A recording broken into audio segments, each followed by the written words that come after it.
إن الحمد لله نحمده ونستعينه ونستغفره ونعوذ بالله من شرور أنفسنا ومن سيئات أعمالنا من يهده الله فلا مضل له ومن يضلله فلا هادي له ونشهد أن لا إله إلا الله وحده لا شريك له ونشهد أن محمدا عبده ورسوله أما بعد أعوذ بالله من الشيطان الرجيم بفضل بسم الله الرحمن الرحيم يا أيها الذين آمنوا قوا أنفسكم وأهليكم نارا صدق الله العليم.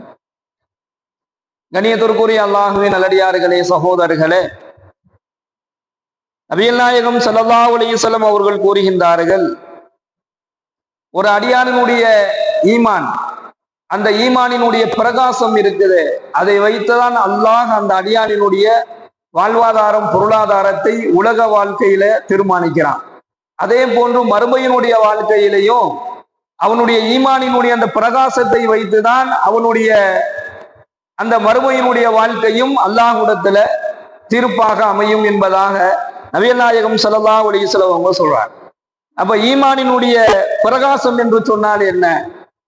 எந்த அடியான் இறையச்சத்துல உறுதியாக இருக்கிறாரோ அவர் தன்னுடைய அந்த ஈமானினுடைய பிரகாசத்தை எங்க உணர்வார் அப்படின்னு சொன்னா, சிராத்துல் முஸ்தகீம் என்று சொல்லக்கூடிய அந்த பாலத்தை இப்னு அப்பாஸ் ரலியல்லாஹு அவர்கள் அறிவிக்கின்றார்கள். சிராத்துல் முஸ்தகீம் என்னும் பாலத்தை ஈமானின் பிரகாசத்தினுடைய ஒளி வீசும். அந்த அடியானுடைய அந்த இறையச்சத்தினுடைய அந்த பிரகாசம் அது ஒளியாக வீசும். அதனுடைய வெளிச்சத்தில் அவர்கள் நடப்பார்கள். அவர்கள் அந்த பாலத்திலிருந்து அந்த நரகத்தின் பக்கம் அவர்கள் ஒருபோதும் விழுந்து விட மாட்டார்கள் என்பதாக நபிகள் நாயகம் ஸல்லல்லாஹு அலைஹி வஸல்லம் அவர்கள் கூறியதாக ஹஜ்ரத்னா இப்னு அப்பாஸ் ரலியல்லாஹு அவர்கள் அறிவிக்கின்றார்கள்.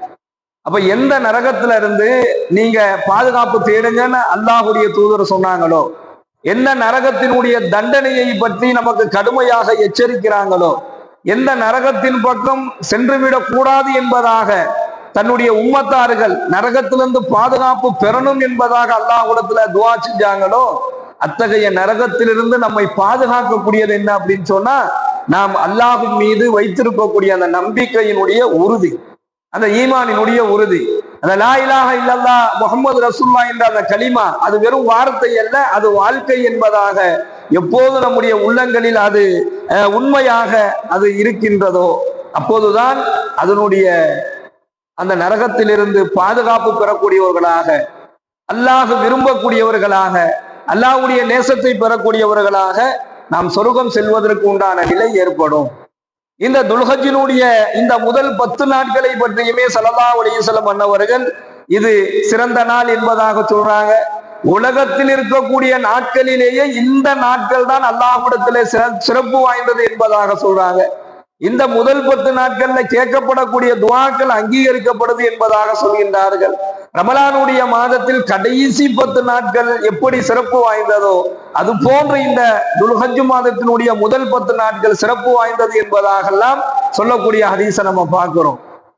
அதே போன்று இந்த நாளையில வரக்கூடிய பிறை 9, அதாவது அரஃபாவுடைய நாள் என்பதாக சொல்லப்படுது. இந்த அரஃபாவுடைய நாள் இருக்குது, அங்க ஹாஜிகள் எல்லாம் அரஃபாவினுடைய மைதானத்திலே தங்கக்கூடியவர்களாக இருப்பார்கள். அந்த நாளையில ஹஜ்ஜுக்கு செல்லாமல் இருக்கக்கூடியவர்களுக்கு அல்லாஹ் வழங்கக்கூடிய ஒரு வாய்ப்பு தான் இந்த அரஃபாவினுடைய நோன்பு. இது ஒரு சுன்னத்தான நோன்பு என்பதாக சொல்லப்பட்டாலும் சுன்னத்தான நோன்பில் மிக முக்கியமான சுன்னத் என்பதாக நாம் ஹதீஸ்ல சொல்லப்படக்கூடிய ஒரு செய்தியை பார்க்கிறோம். அரஃபாவினுடைய நாளை பற்றி அன்னை ஆயிஷா ரலியல்லாஹு அன்ஹா அவர்கள் அறிவிக்கின்றார்கள், நரகத்திலிருந்து அல்லாஹு தஆலா அந்த நாளையில் நரகவாதிகளை அதிகமாக விடுதலை செய்வதை போன்று வேறு எந்த நாட்களிலும் அல்லாஹ் விடுதலை செய்ய மாட்டான். அரஃபாவுடைய நாளில் அந்த ஹாஜிகள் எல்லாம் அரஃபாவுடைய மைதானத்தில் சும்மா தங்கியிருக்க மாட்டாங்க, அல்லாஹ்விடத்துல பிரார்த்தனை செய்து கொண்டே இருப்பார்கள் என்பதாக சொல்லப்படுது. அப்போ இந்த அரஃபாவுடைய நாள்ல எப்படி அல்லாஹ் நரகவாதிகள் வந்து நரகத்துல விடுதலை அளிக்கின்றானோ அதே போன்று அந்த நாளையில் நரகத்தை விட்டு பாதுகாப்பு தேடக்கூடியவர்களாக மாறணும். எந்த அளவுக்கு அல்லாஹ் நரகத்திலிருந்து நமக்கு அல்லாஹ் எச்சரிக்கை கொடுக்குறான் அப்படின்னு சொன்னா, யா அய்யுஹல்லதீன ஆமனு, ஈமான் கொண்ட விசுவாசிகளே, யாரெல்லாம் அல்லாஹ்வை ஈமான் கொண்டிருக்கிறாங்களோ அந்த ஈமான் கொண்ட விசுவாசிகளே கூ அன்ஃபுஸகும் வஅஹ்லீக்கும் நாரா, உங்களையும் உங்களுடைய குடும்பத்தார்களையும் நரக நெருப்பிலிருந்து நீங்கள் நரக நெருப்பை விட்டு நீங்கள் பாதுகாத்துக் கொள்ளுங்கள் என்பதாக அல்லாஹ் தன்னுடைய திருமறையில் நரகத்தை விட்டு நாமும் பாதுகாப்பு பெற வேண்டும், நம்முடைய குடும்பத்தார்களையும் பாதுகாக்கக்கூடிய கடமையும் பொறுப்பும் நமக்கு இருக்குதுங்கிறத இந்த வசனத்துல அல்லாஹ் சொல்றான். அப்ப அரஃபாவுடைய நாள் நரக விடுதலையை பெற்றுத்தரக்கூடிய ஒரு நாள். அந்த நாளையில அல்லாஹ்விடத்துல இந்த பிரார்த்தனையை, திக்ருகளை, துஆக்களில் இந்த பிரார்த்தனைகளை நாம் அதிகமாக கேட்போம். இன்னைக்கு நம்முடைய குடும்பத்தார்களை கஷ்டங்களை விட்டு பாதுகாப்பதற்கு நாம் தவறுவது கிடையாது. எந்த நிலையிலையும் என் குடும்பம் என்ன செஞ்சிடக்கூடாது, கஷ்டப்பட்டுறக்கூடாது, என் பிள்ளைகள் கஷ்டப்பட்டுறக்கூடாது, என் மனைவி கஷ்டப்பட்டுறக்கூடாது. சிரமங்களை விட்டு அந்த குடும்பத்தார்களை பாதுகாக்கிறோம். குடும்பத்தார்களுக்கு ஏதேனும் சிரமங்கள் ஏற்பட்டால் அந்த சிரமத்தை நாம தாங்கிக்கிட்டு அவர்களுக்கு அந்த சிரமத்தை இல்லாத அளவிற்கு எப்படி சிரமம் இல்லாமல் அவர்களை வாழ வைக்க முடியுமோ அந்த அளவிற்கு ஒரு வாழ்க்கையை கொடுப்பதற்கு நாம் தயாராக இருக்கோம். இப்ப எப்படி கஷ்டங்களை விட்டு குடும்பங்களை பாதுகாக்கிறோமோ, எப்படி சிரமங்களை விட்டும் துன்பங்களை விட்டும் பசி பட்டினிகளை விட்டும் வறுமையை விட்டும் எப்படி குடும்பத்தை பாதுகாக்கிறோமோ அதே போன்று நரகத்தை விட்டும் பாதுகாக்கக்கூடியவர்களாக நாம இருக்கணும் என்பதை தான் இந்த வசனத்தின் வாயிலாக அல்லாஹ் சொல்றான். எனவே அல்லாஹ் தன்னுடைய இறை வசனத்தின் வாயிலாகவே நரகத்திலிருந்து நீங்கள் பாதுகாப்பு தேடுங்கள் என்பதாக சொல்றான். அந்த நரகத்தை விட்டும் அந்த நரக நெருப்பை விட்டும் அந்த நரக வேதனையை விட்டும் பாதுகாப்பை பெற்றுத்தரக்கூடிய ஒரு நாட்களாக இந்த துல்ஹஜ்ஜினுடைய நாட்களும், அதில் ஒரு சிறந்த நாளாக அரஃபாவுடைய நாளும், அதில் ஆக மிக உயர்ந்த நாளாக துல்ஹஜ்ஜினுடைய அந்த பிறை 10வது நாள் அந்த ஈதுல் அல்ஹா என்று சொல்லக்கூடிய அந்த நாளும் நம்மை தேடி நெருக்கமாக இருக்கிறது என்பதை நம்ம பார்க்கிறோம். பெருமானார் ஸல்லல்லாஹு அலைஹி வஸல்லம் அவர்கள் சொல்கின்றார்கள், நரகம் என்பது ஆக கொடுமையானது என்பதாக சொல்றாங்க. எந்த அளவுக்கு அப்படின்னு சொன்னா, அந்த நரகத்துல அந்த நரகவாதிகள் எல்லாம் வீணாக அழுது கொண்டே இருப்பார்கள், வீணாக அழுதுகிட்டே இருப்பாங்க. அவங்களுடைய அந்த அழுகை இருக்குது, அது ரொம்ப விகாரமாக இருக்கும். அந்த அழுகை ரொம்ப விகாரமாக இருக்கும். நார்மலா சாதாரணமாகலாம் அவங்க அழுக மாட்டாங்க. அந்த அழுகை ரொம்ப விகாரமா இருக்கும். நம்ம பார்த்திருப்போம், என்னடா அப்படி ஊழ விடுற மாதிரி அழுகிறான் அப்படின்போம். ஏன் இப்படி அழுகிறான் என்று என்னென்னமோ நம்ம நினைப்போம். நரகவாதிகளுடைய அழுகை ரொம்ப விகாரமாக இருக்கும்.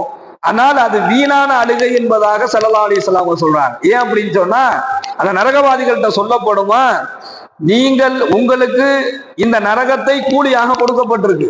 நரகவாதிகளை பார்த்து அங்க உள்ளவங்க சொல்லுவாங்க, அவர்களுக்கு சொல்லப்படும், உங்களுக்கு இந்த நரகம் தான் கூலியாக கொடுக்கப்பட்டிருக்கு. ஏன் இந்த நரகம் உங்களுக்கு கூலியாக கொடுக்கப்பட்டிருக்கு அப்படின்னு சொன்னா, நீங்கள் செய்ததற்கு தான் இது கூலியாக கொடுக்கப்பட்டது. நானா விரும்பி கொடுக்கல, அல்லாஹ் நான் விரும்பி கொடுக்கல.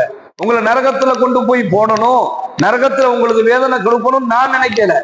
நீங்கள் எதை செய்தீர்களோ அதற்கு உண்டான கூலிதான் இந்த நரகம். நீங்க செஞ்சதுக்காக வேண்டிதான் இது உங்களுக்கு கொடுக்கப்பட்டது என்பதாக அவர்களிடத்திலே சொல்லப்படும் என்பதாக பெருமானார் ஸல்லல்லாஹு அலைஹி வஸல்லம் அவர்கள் கூறிய இந்த ஹதீஸை ஹஜ்ரத் இப்னு அப்பாஸ் ரலியல்லாஹு அவர்கள் அறிவிக்கின்றார்கள். அருமையான சகோதரர்களை, அல்லாஹ் பாதுகாக்க வேண்டும்.